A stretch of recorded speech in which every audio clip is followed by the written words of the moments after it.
Bapak Ibu Saudara yang dikasih dalam Tuhan, kita boleh mengucap syukur kalau pada pagi hari ini kita masih diberi waktu kesempatan oleh Tuhan. Setiap saat saya sampaikan, kita boleh mengucap syukur atas waktu yang Tuhan beri. Kita boleh mengucap syukur atas kesempatan yang Tuhan beri. Kita boleh mengucap syukur atas waktu untuk kita boleh mengalami perubahan. Kita boleh mengucap syukur semuanya.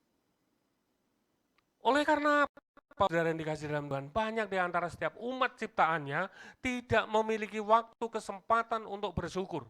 Mereka melakukan perkara yang sifatnya sementara itu menjadi prioritas utama. Sedangkan di dalam segala kehidupan kita, kita tidak bisa lepas dari yang namanya campur tangan Tuhan. Demikianlah kalau kita boleh pada pagi hari ini, kita boleh beribadah. Beberapa hari yang lalu, kita sudah memperingati kenaikan Tuhan Yesus Kristus ke surga. Dia menyatakan dirinya bahwa dia naik ke surga. Nah, ketika dia naik ke surga, lalu apa yang harus kita persiapkan? Lalu apa yang harus kita setiap umatnya kerjakan? Bapak Ibu Saudara yang dikasihi dalam Tuhan. Ketika kita sementara ditinggal Tuhan Yesus, naik ke surga mempersiapkan tempat bagi setiap kita kelak.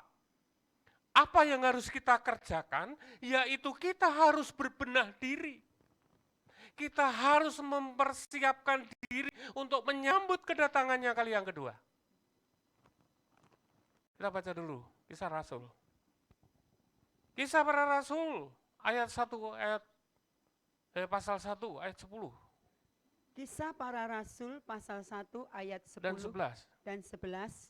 Demikian firman Tuhan, Yesus terangkat ke surga. Ketika mereka sedang menatap ke langit, waktu ia naik itu, tiba-tiba berdirilah dua orang yang berpakaian putih dekat mereka dan berkata kepada mereka, "Hai orang-orang Galilea, mengapakah kamu berdiri melihat ke langit? Yesus ini yang terangkat ke surga meninggalkan kamu akan datang kembali dengan cara yang sama seperti kamu melihat dia naik ke surga." Iya. Bapak Ibu Saudara yang dikasih dalam Tuhan, kalau kita mau melihat ayat 10 di sini jelas. Ketika Tuhan Yesus mulai terangkat ke atas, murid-muridnya pada saat itu, dia melihat dia naik ke atas, dia melihat dia terangkat ke atas. Mata murid-murid ini menatap kenaikannya ke surga. Nah, di sini jelas sekali.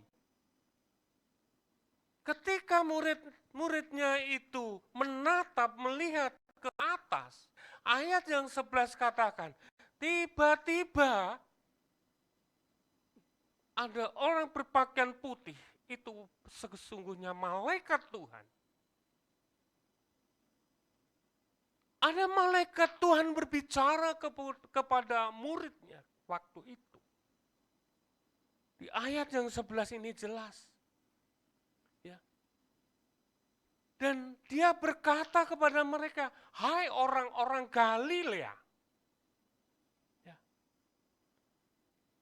Secara bodon, secara manusia, ketika melihat hal itu terjadi, Bapak Saudara, lalu malaikat Tuhan berbicara, "Hai murid-murid Yesus."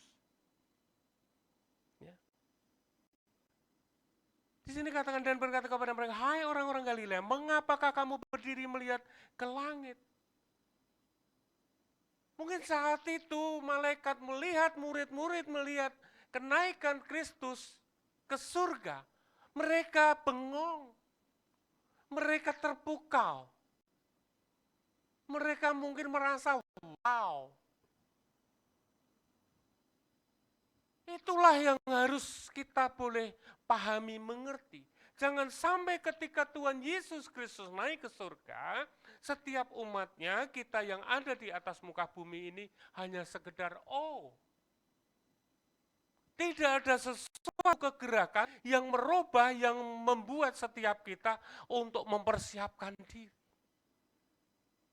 Malaikat Tuhan itu sesungguhnya berbicara secara tidak langsung agar setiap kita, orang-orang, di sini katakan orang Galilea itu bergegas mempersiapkan diri. Sebab kelak dia akan juga turun seperti yang kita lihat waktu itu, dia akan turun dari surga, menghampiri kita untuk menjemput kita. Coba ya Bapak Saudara bayangkan, kemarin waktu saya bergumul ini, saya dibawa benar-benar Bapak Saudara. Nah ini menunjukkan bahwa sesungguhnya kenaikan Kristus itu, Kristus adalah utusan Bapa dari surga. Karena dia adalah warga kerajaan surga, maka dia juga akan kembali ke surga ketika pekerjaan yang Bapa perintahkan itu sudah dikerjakannya. Namun dia berjanji, dia juga akan menjemput setiap kita. Nah ini mesti harus setiap kita pahami. Ya. Oleh karena dia itu warga kerajaan surga, maka dia juga kembali ke surga. Dan kita masih ada di dalam dunia. Ini harus benar-benar dipahami Bapak Saudara. Nah, kita mesti benar-benar paham bahwa Kristus Yesus itu adalah warga kerajaan surga dan kembali ke surga, itu di dalam Yohanes pasal 8 ayat yang ke-23. Injil Yohanes pasal 8 ayat yang ke-23. Yesus bukan dari dunia ini. Lalu ia berkata kepada mereka, kamu berasal dari bawah. Aku dari atas. Akunya besar. Kamu dari dunia ini, aku bukan dari dunia ini.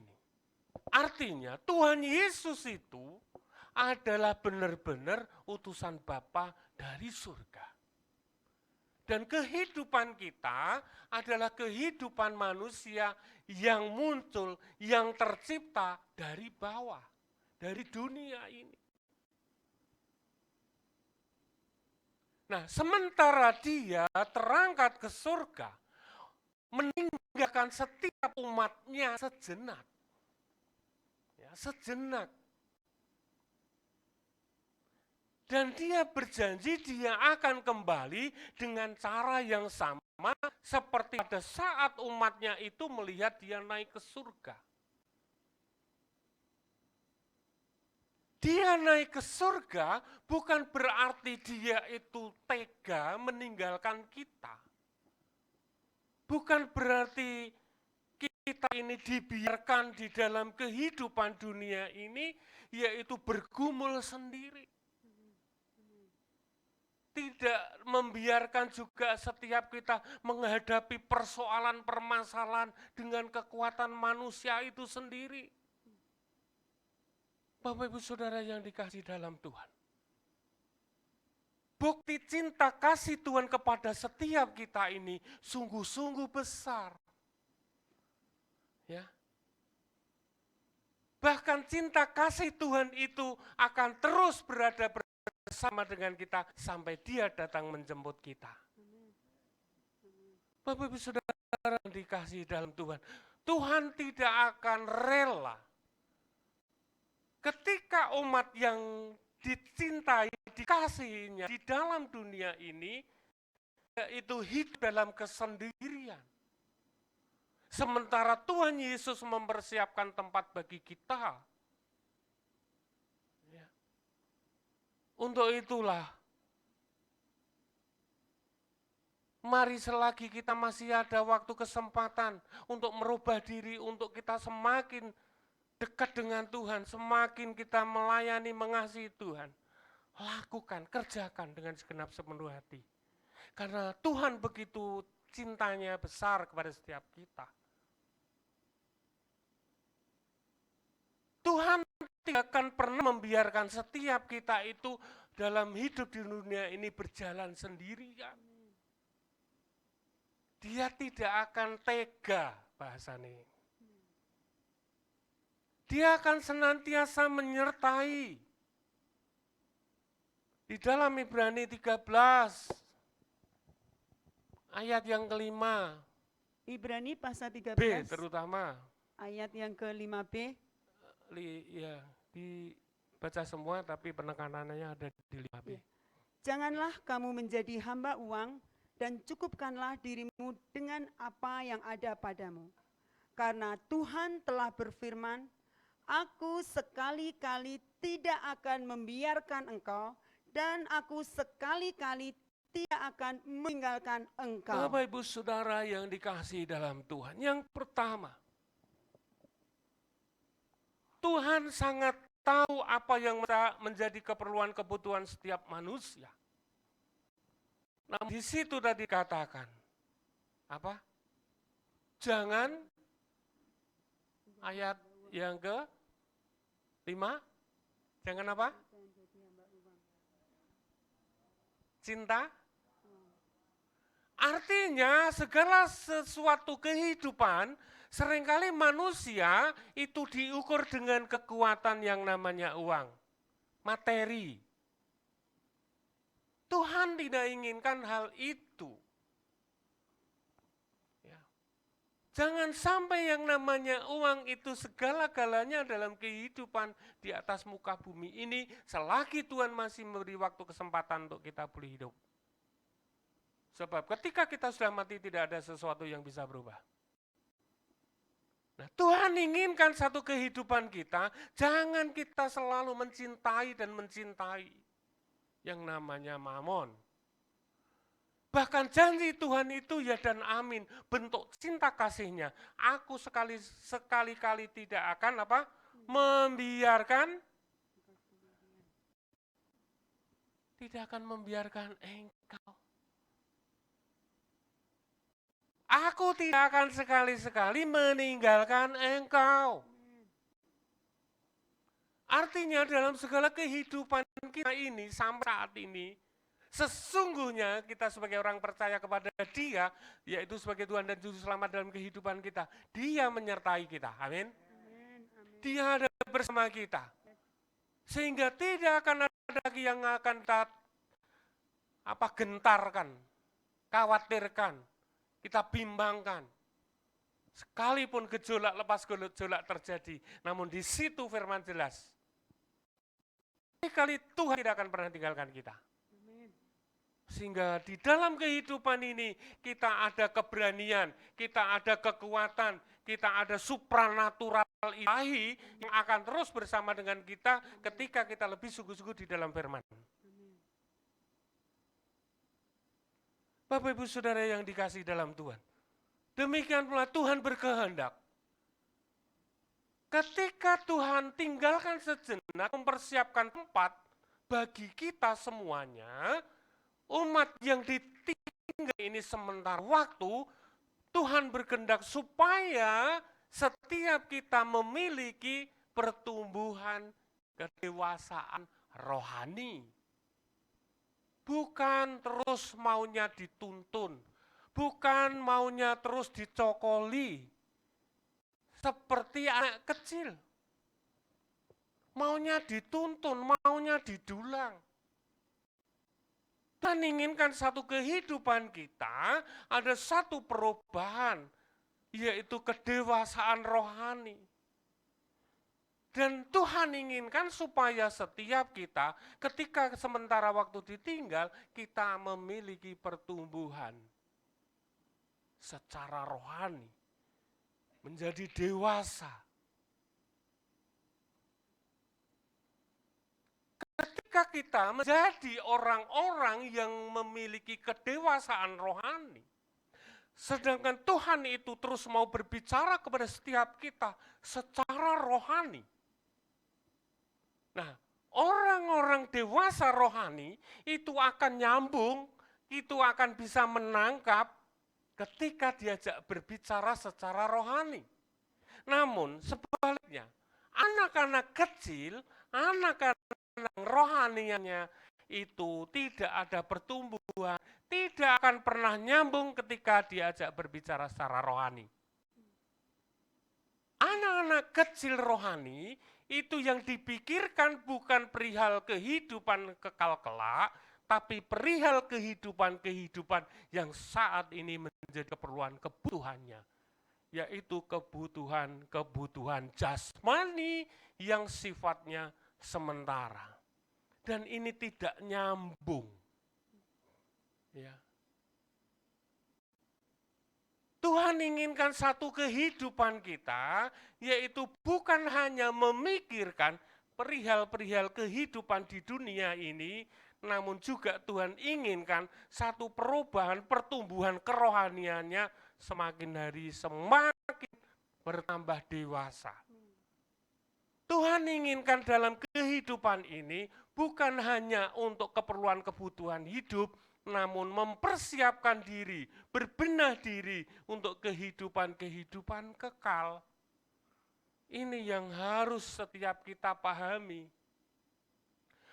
Sebab keselamatan kekal satu itu dicari sendiri-sendiri.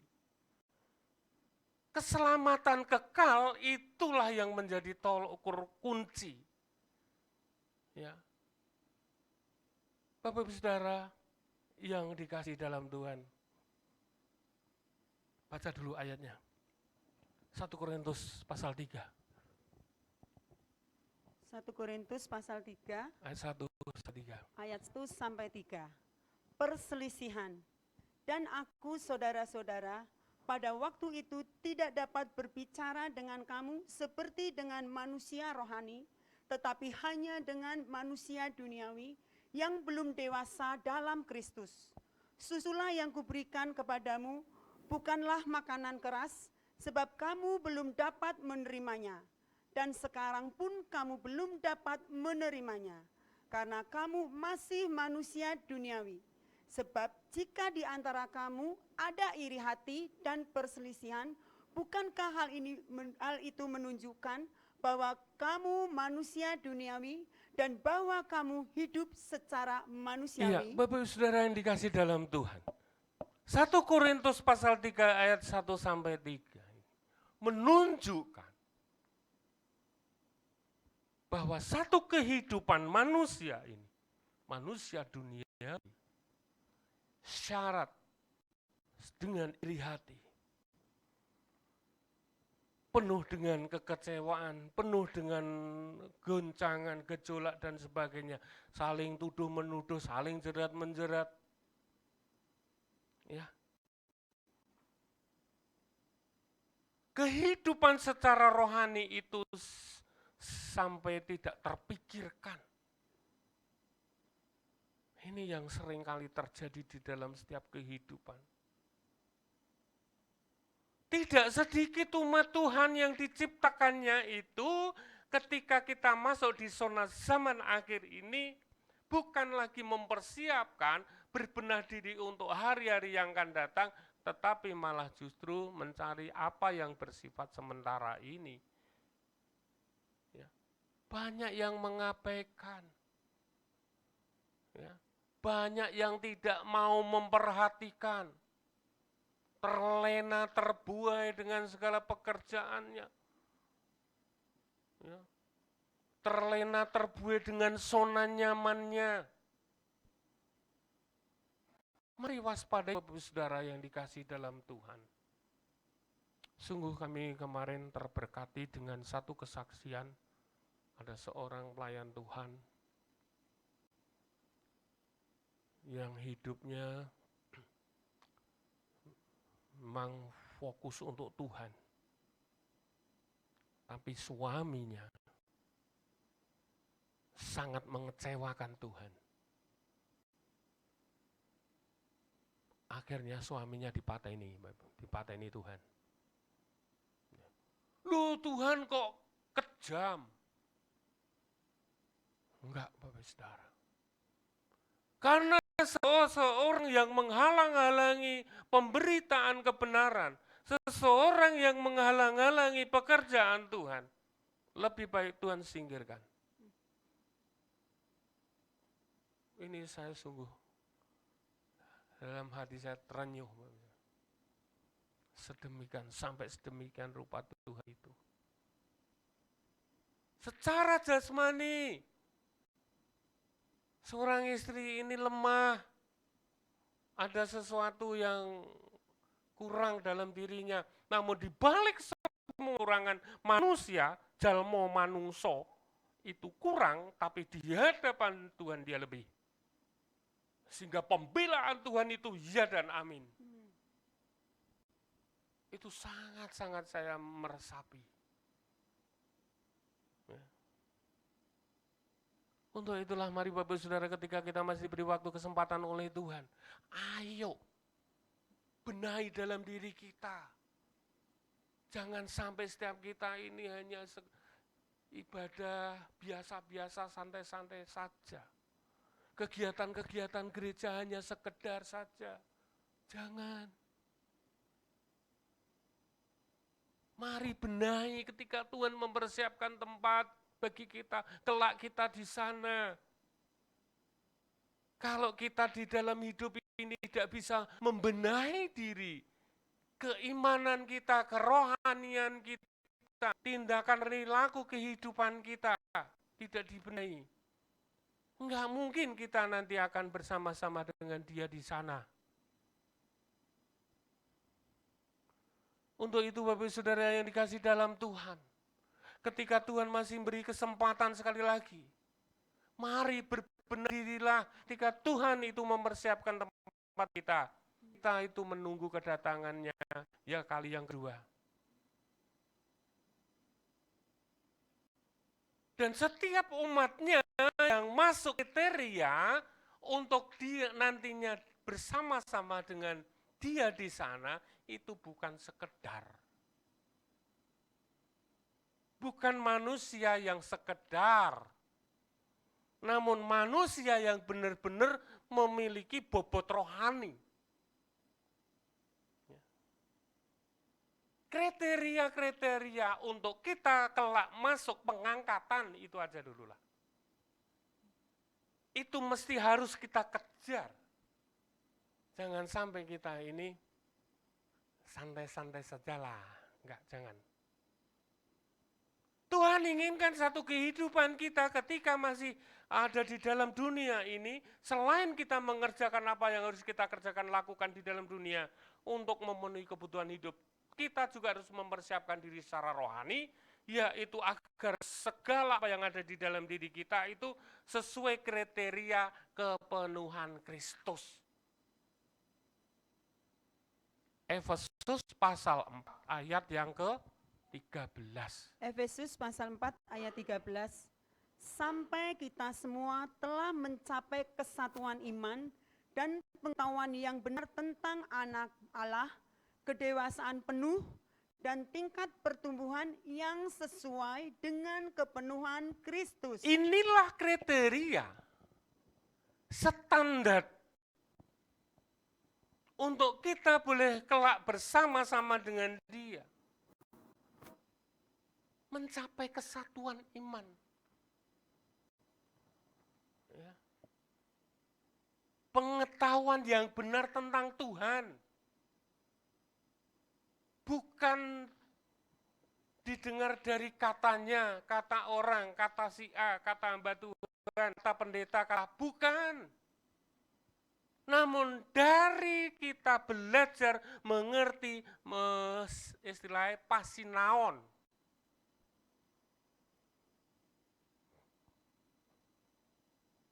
Dan di sini katakan, dan tingkat pertumbuhan yang sesuai dengan kepenuhan Kristus. Inilah yang harus kita lakukan, kerjakan ketika kita ini menunggu datangan Tuhan kali yang kedua. Jangan sampai setiap kita itu hanya ya, nyantai-nyantai, enak-enak. Bapak Saudara, tidak seperti itu. Kriteria rohani yang Tuhan harapkan dari setiap umatnya, yaitu yang pertama, yaitu kerohanian yang terus bertumbuh. Memiliki kerohanian yang terus bertumbuh. Memiliki ketaatan dan kedisiplinan rohani. Ini yang seringkali umat Tuhan abaikan. Kita mau bertumbuh dan ini dan sebagainya. Namun ketaatannya itu harus dilihat. Kedisiplinan itu juga dilihat. Ya. Kedisiplinan untuk beribadah, untuk mengikuti chapel-chapel, untuk mengikuti persekutuan, untuk mengikuti KTB. Ya. Ketaatannya bagaimana? Dan itu dan kita harus mau, ya, rela dididik Tuhan. Terima didikan Tuhan. Didikan Tuhan itu sesungguhnya mengandung kebaikan. Sekalipun saat itu dididik itu kadang terasa perih, sakit. Dididik Tuhan supaya kita ini menjadi orang-orang bijak, menjadi orang-orang pinter. Pinter dalam artian tidak mudah dibodohi oleh iblis. Nah, Tuhan inginkan satu kehidupan kita, ini yang pertama, rohani harus bertumbuh dan memiliki roh ketundukan. Ini penting. Kalau hal itu tidak ada di dalam diri kita saat ini, berusahalah, kejar. Ketika kita mau rindu hal-hal yang baik, saya yakin dan percaya Roh Kudus akan terus menyatakan, menyertai. Amin. Amin. Demikian pula ketika kita memiliki kerohanian yang bertumbuh, kita akan menjadi peka, menjadi orang yang peka suara Tuhan. Karena bagaimanapun juga kita belajar melalui firman Tuhan. Tuhan berbicara melalui firman-Nya. Maka kita belajar firman, maka kita akan peka suaranya. Untuk itulah mari Bapak Saudara yang dikasih dalam Tuhan. Ketika kita masih diberi waktu kesempatan dalam hidup ini, mari berbenah diri untuk kita boleh masuk kriteria yang Tuhan harapkan. Yang kedua, yaitu Tuhan inginkan satu kehidupan setiap kita, kehidupan yang berbuah. Kehidupan yang memiliki mental yang berlimpah. Kehidupan yang memiliki mental yang menjadi berkat. Bukan mental yang hanya meminta-minta. Jangan sampai memiliki mental yang hanya menunggu diberi, pengharap diberi dan sebagainya. Satu tindakan yang keliru. Tuhan itu Tuhan yang tahu persis. Ketika kita ini, mau rindu menjadi berkat, maka Tuhan juga akan kirimkan berkat untuk kita. Amin. Baliknya, kalau kita hanya sekedar menunggu diberi dan diberi, wassalam Bapak Ibu Saudara. Yang ketiga, untuk kita boleh masuk dalam kriterianya, hiduplah yang berkemenangan. Bagaimana itu hidup yang berkemenangan?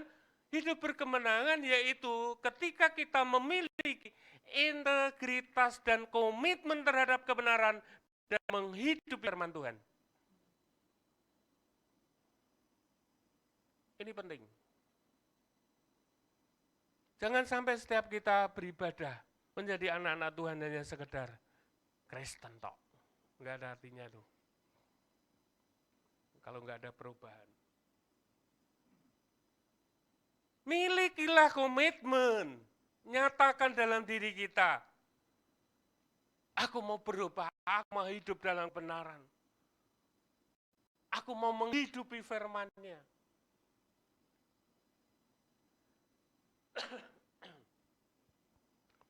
Bapak Ibu Saudara yang dikasih dalam Tuhan. Maaf nih. Garing tenggorokan nih. Kedewasaan rohani, setiap pribadi lepas pribadi, itu tidak ditentukan oleh karena apa? Oleh karena usia kekristenan.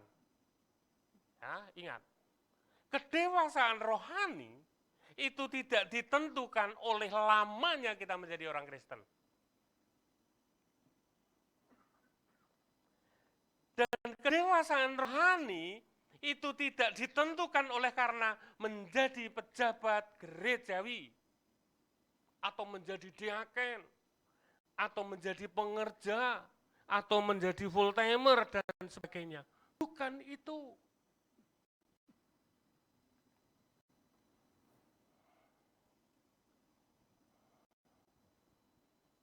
Lalu kedewasaan rohani itu juga bukan oleh karena pengetahuan rohani atau merasa sudah menguasai firman.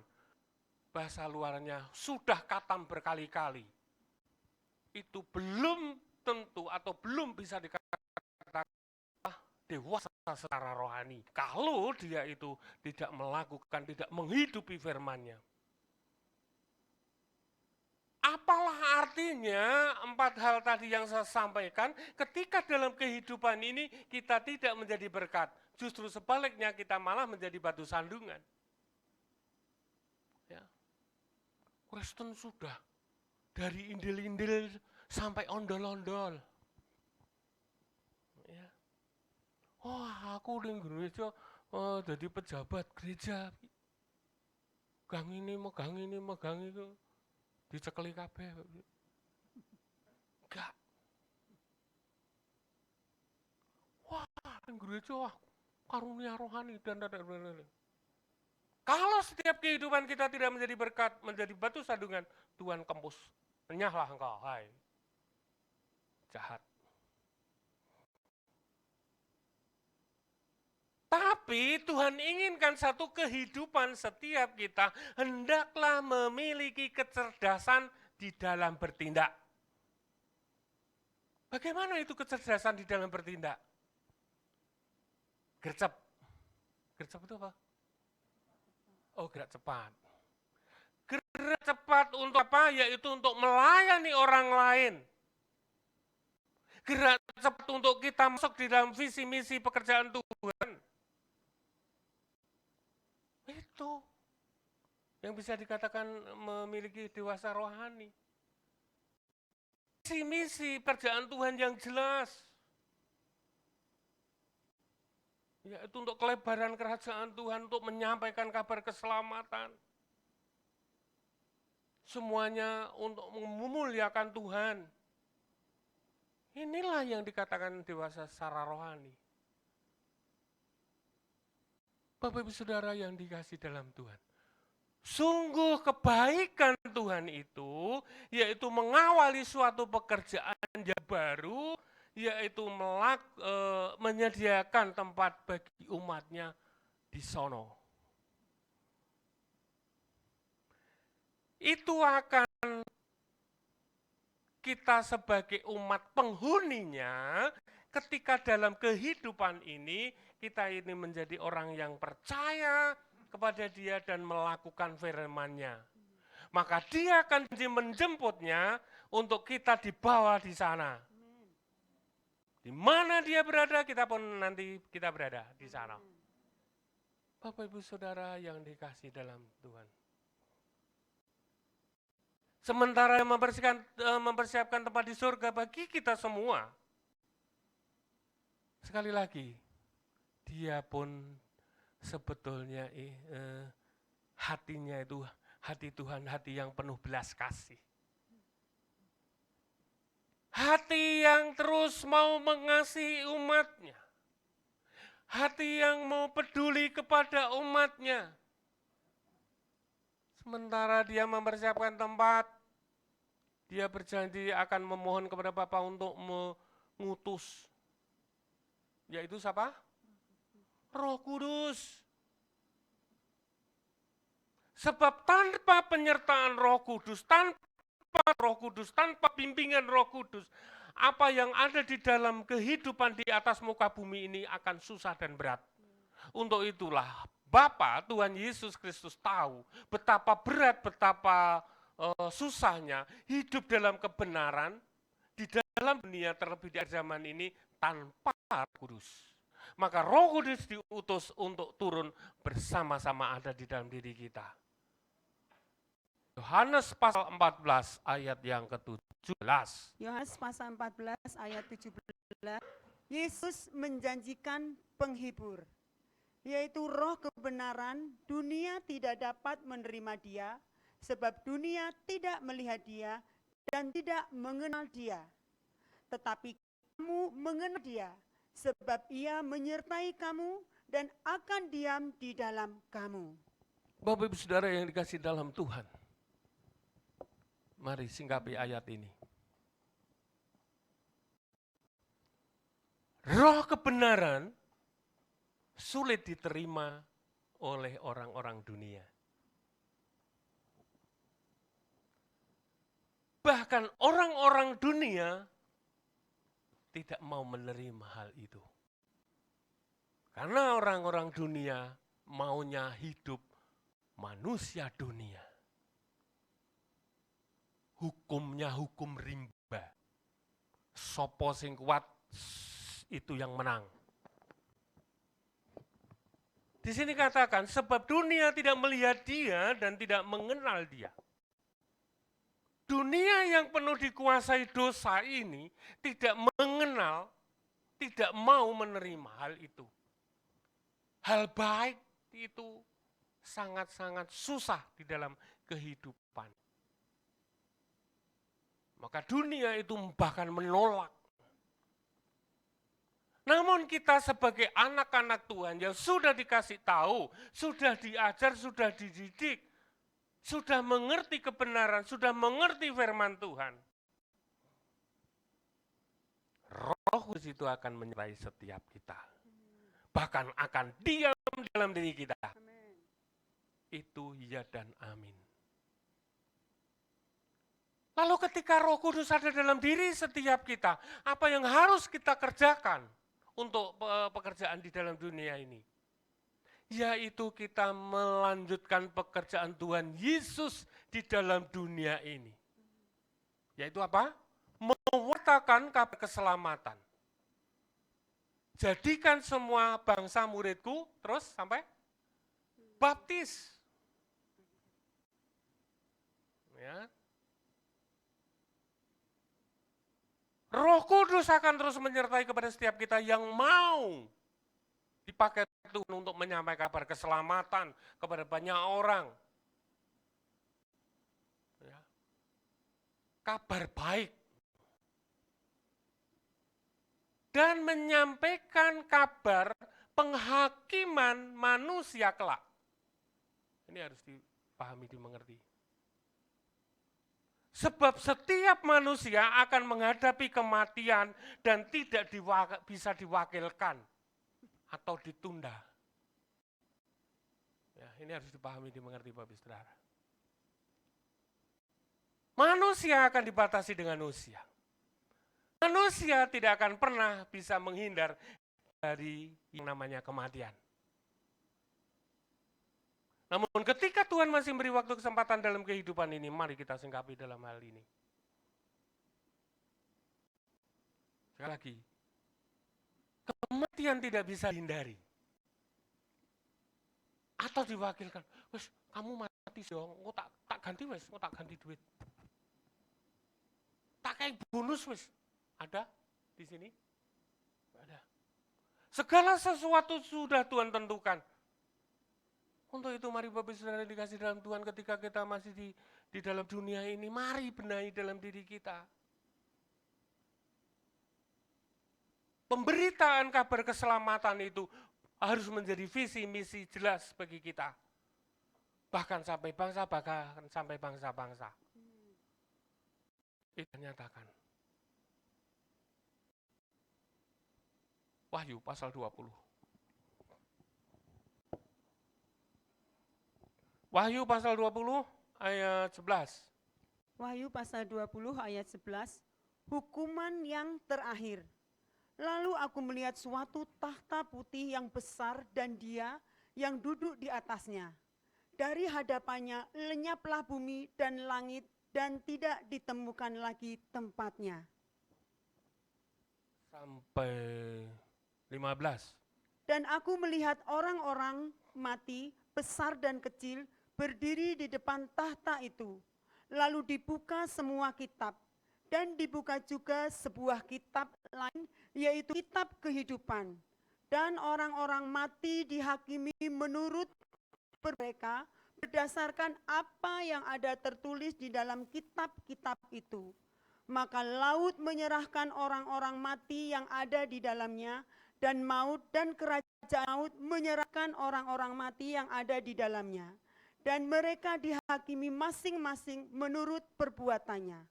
Lalu maut dan kerajaan maut itu dilemparkanlah ke dalam lautan api. Itulah kematian yang kedua, lautan api. Dan setiap orang yang tidak ditemukan namanya tertulis di dalam kitab kehidupan itu, ia dilemparkan ke dalam lautan api itu. Ya, Bapak Ibu Saudara, hal ini bukan berarti Pak Daniel meden-medeni. Enggak. Ini sudah ditulis. Ya, Wahyu pasal 20 ayat 11 di sini katakan, lalu aku melihat suatu tahta putih yang besar dan Dia yang duduk di atasnya. Penghakiman akan dilakukan oleh Tuhan Yesus.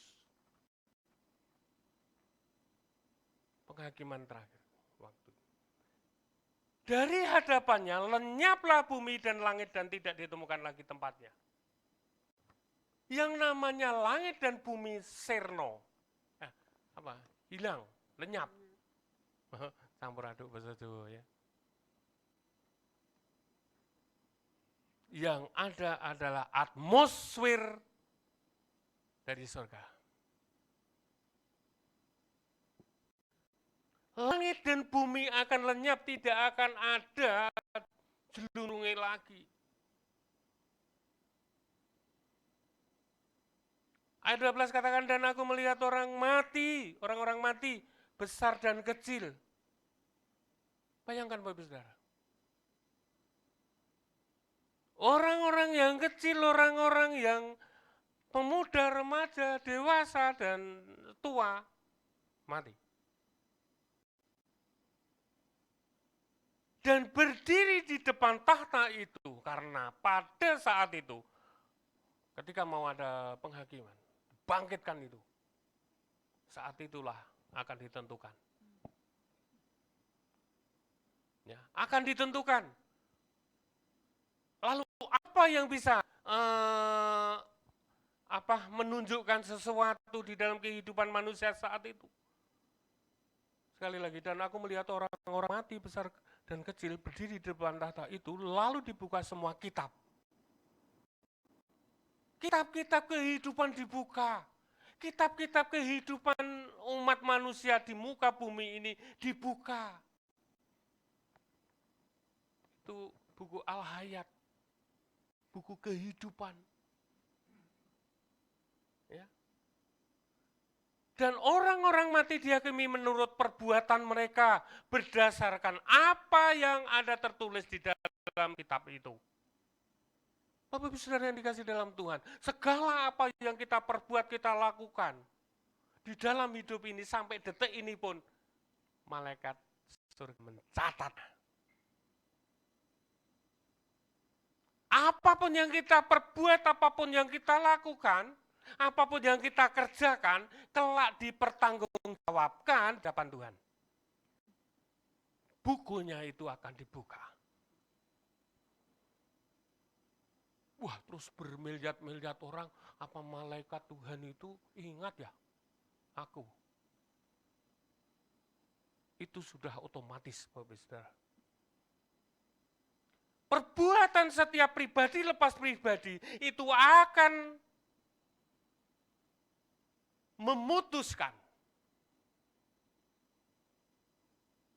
untuk kita masuk di dalam neraka kekal atau neraka abadi atau surgawi kekal. Surga kekal. Ini sih harus dipahami.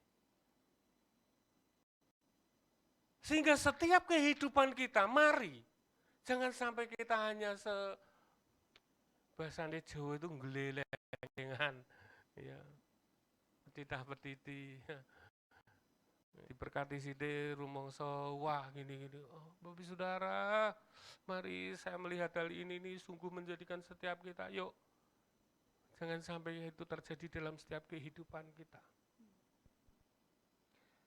Lalu ayat yang 14 katakan, lalu maut dan kerajaan maut itu dilemparkanlah ke dalam lautan api.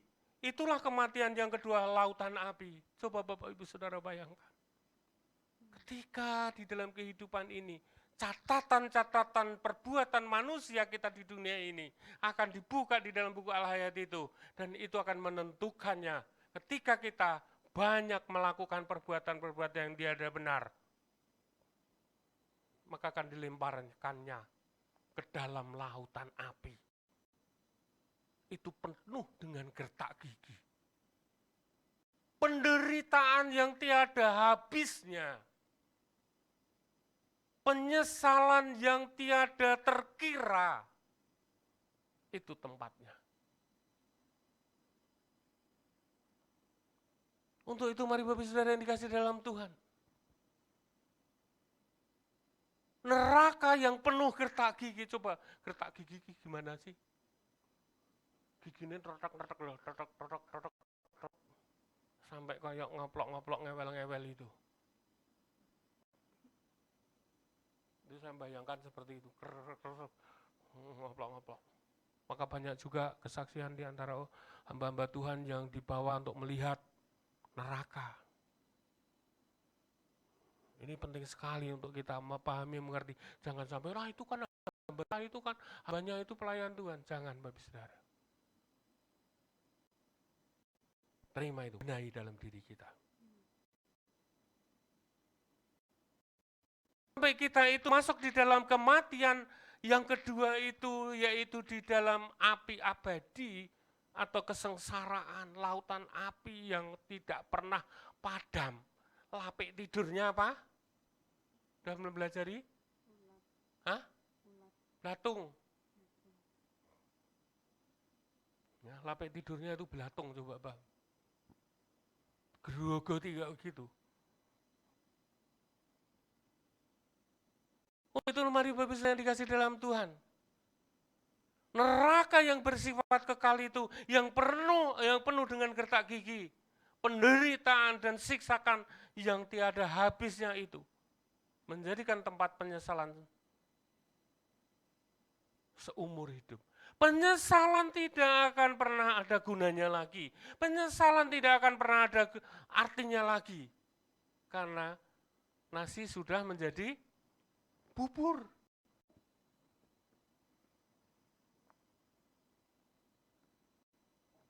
Demikian pula mereka yang namanya tidak ditemukan di mana? Wahyu 15 tadi. Dan setiap orang yang tidak ditemukan namanya tertulis di dalam kitab kehidupan itu, ia dilemparkan ke dalam lautan api itu. Bapak Ibu Saudara yang dikasih dalam Tuhan.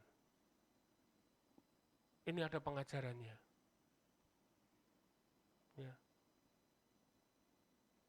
Mari, ketika setiap kita ini lebih sungguh-sungguh di dalam mengiring Tuhan, lebih sungguh-sungguh di dalam beribadah kepada Tuhan, lebih sungguh-sungguh bersyukur, itu menjadi kebanggaan bagi hamba. Terlebih ketika saat ini kita sudah memasuki zaman akhir, yaitu zaman Roh Kudus. Karena Roh Kuduslah yang mampu mempersiapkan setiap kita untuk masuk dalam kriteria pengangkatan di perjamuan kawin anak domba. Untuk itulah sebagai Israel rohani, di tengah-tengah dunia yang penuh kegelapan ini, mari bergegas-gegaslah. ambil satu tindakan untuk kita masuk dalam pertobatan, untuk kita masuk dan terima pengampunan dosa. Kisah Rasul pasal 2 ayat 38. Kisah Rasul pasal 2 ayat 38, khotbah Petrus. Jawab Petrus kepada mereka, bertobatlah dan hendaklah kamu masing-masing memberi dirimu dibaptis dalam nama Yesus Kristus untuk pengampunan dosamu. Maka kamu akan menerima karunia Roh Kudus. Iya. Yang harus setiap kita kerjakan, yaitu kita ini benar-benar masuk dalam pertobatan penuh. Lalu masing-masing memberi diri untuk dibaptis. Penyelaman. Dari ujung rambut sampai ujung jempol harus terbenam, harus tertutup air. Karena Yesus pun seperti itu. Itu bentuk penyucian. Itu bentuk benar-benar pemberesan. Dosa itu harus dilebur. Dosa itu harus dikenterke bahasa ini. Ya.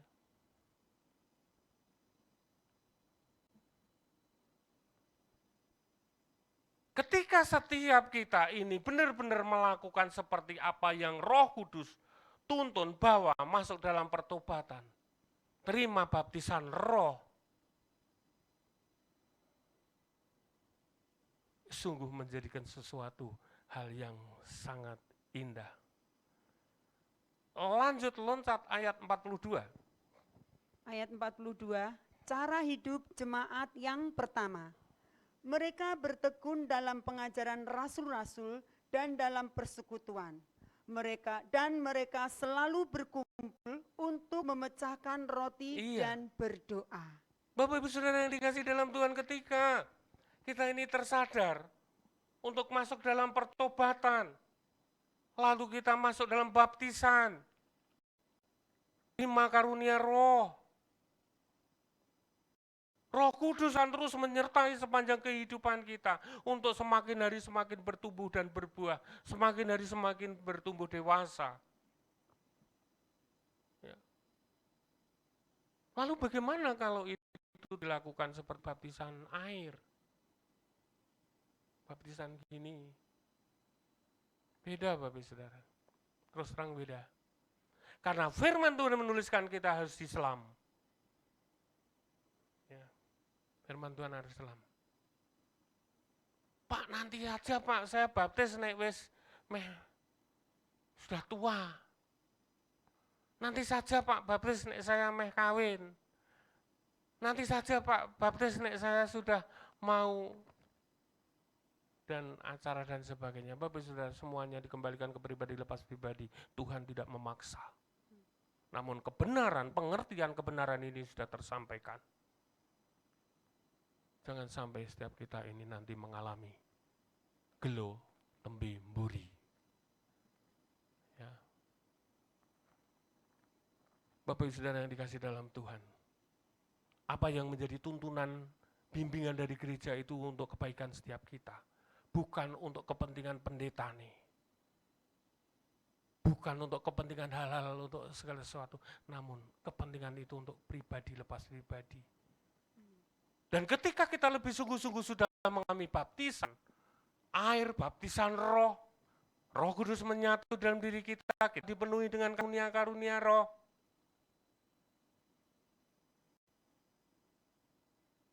Maka apa yang ada di dalam diri kita pasti saya yakin dan percaya hidupnya untuk memuliakan Tuhan.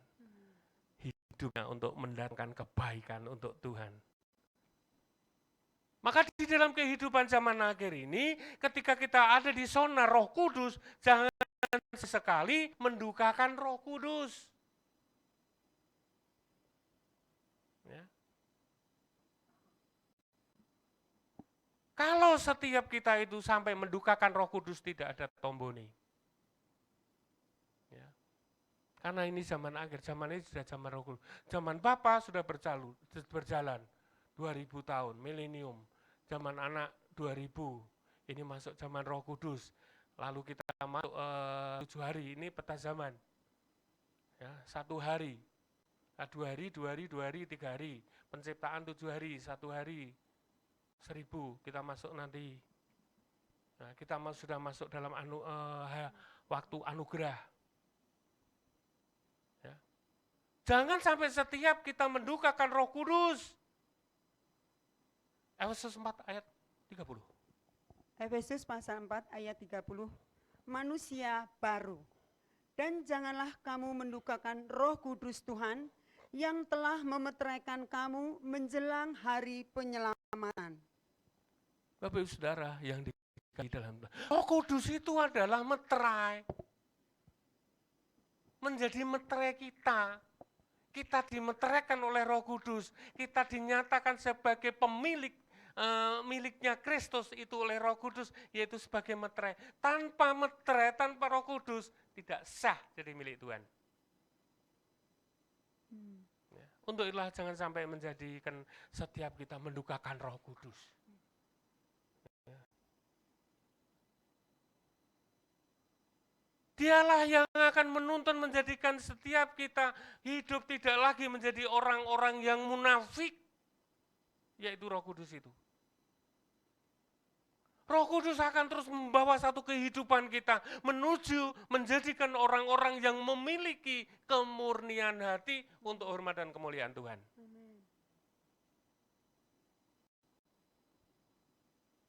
Untuk itulah mari Bapak Saudara dalam hidup ini jangan sekali-sekali mendukakan Roh Kudus, menyakiti Roh Kudus, mengabaikan Roh Kudus.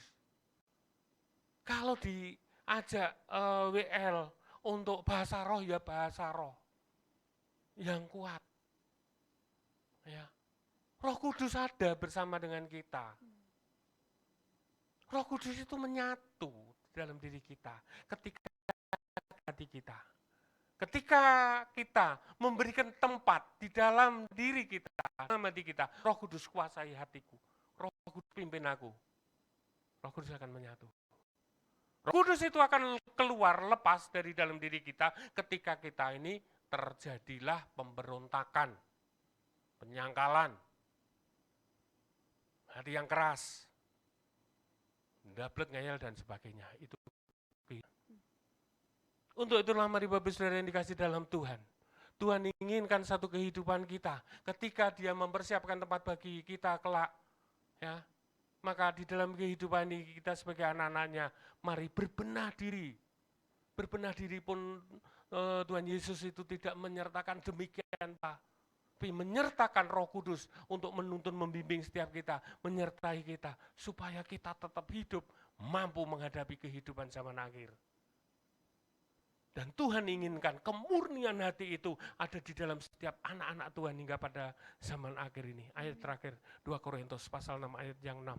2 Korintus pasal 6 ayat 6. Dalam kemurnian hati, pengetahuan, kesabaran, dan kemurahan hati, dalam Roh Kudus dan kasih yang tidak munafik. Ini standar. Mau masuk pengangkatan? Dalam kehidupan kita, kerjakan ini. Pak, saya tidak mampu, saya tidak bisa. Roh Kudus akan menyertai. Roh Kudus akan menuntunmu. Roh Kudus akan membimbingmu. Roh Kudus akan mengarahkannya. Jangan sampai setiap kita namanya apa? Mengelak, berkelit, bersilat lidah, sebagainya. Saya tetap pegang firman Tuhan. Bagaimanapun juga, Tuhan rindu memberkati kita semua. Tuhan hendak menuntun, membawa setiap kita menuju janjinya.